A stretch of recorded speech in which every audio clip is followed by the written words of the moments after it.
I'm Katie, or KB Does Piano, and today we're going to be starting up in lesson book level 4. We're going to go all the way to page 15, so if your homework is somewhere between those pages, you're in the right lesson. When you first open up the book, it's a review as usual. So you've got some review that you can fill out on your own, and then I'll correct it or have your teacher correct it. There should be nothing crazy on this page that you haven't learned already, since it's everything we've learned up until this point.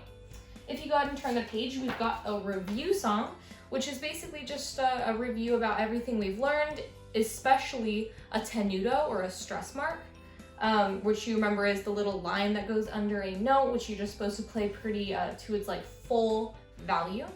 And then if you turn the page, this is the first kind of new topic. We've technically touched on it before in a previous book, and it's basically where every major chord has a relative minor chord that shares a key signature. So C major, its relative minor chord is A minor.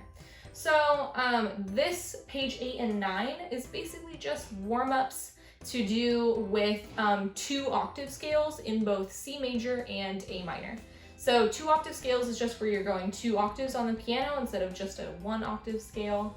And then we've got review on chord inversions on page 9, which you should have done that already.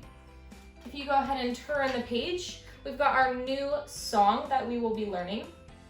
This is called Maple Leaf Rag. You should recognize this song. It's a pretty popular song. There's nothing new on it beside just getting used to playing in the key of C major and using different chord inversions and things like that. There's also the use of a first and second ending at the end, and then there's also a segno at the beginning. So just make sure that you're familiar with those symbols. We've learned them before, so just make sure that you recognize them. If you go ahead and turn the page, we've got another song, and then we've got technically, I think we've learned it before, it's called a C for Zondo, or the abbreviation SFZ. Basically just means it's a strong, sudden accent on a single note or a chord, and it's going to be used, it's at the very end of this song, if you want to look at it with me. It's basically just meaning play this note super loudly, because it's supposed to be super strong. This is a song that you should also be familiar with because it is a pretty famous song. Other than that, there's nothing new on this page. It's just a song that's in A minor that they want you to kind of get used to. So if you go ahead and turn the page, this is our last song that is kind of reviewing A minor and C major. This one is in A minor, and there's nothing new in it besides the review of a motive and a sequence. So a motive is just a short musical pattern, and then a sequence is basically where a sequence is just where that motive is repeated in a different pitch. So you'll see that in the first couple measures where it plays the same pattern in 3 different places, basically. And then there is a DC al coda in this song, so just remember to jump back and play through that repeat.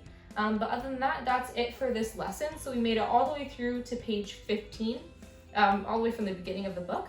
So go check out my level 4 lesson book song playlist so that you can hear these songs being played, because they're a bit longer. They're going to take you a bit more time to get through. So take your time. Don't feel rushed. They'll probably take either at least a week, if not 2.